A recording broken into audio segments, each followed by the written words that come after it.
So I'm scrolling through Reddit as usual and I come across this post. Let me know what you guys think about this.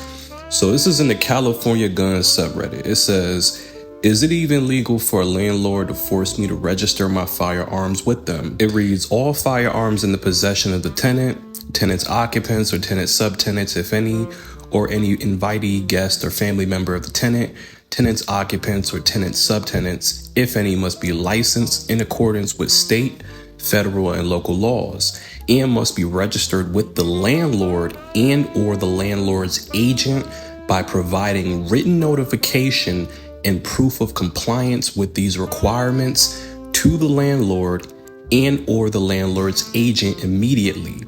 All weapons must be stored in locked cabinets and at all times be kept in a safe and protected area of the premises. The good thing here is that this person, they can just move to another apartment and hopefully the next landlord doesn't give them any issues.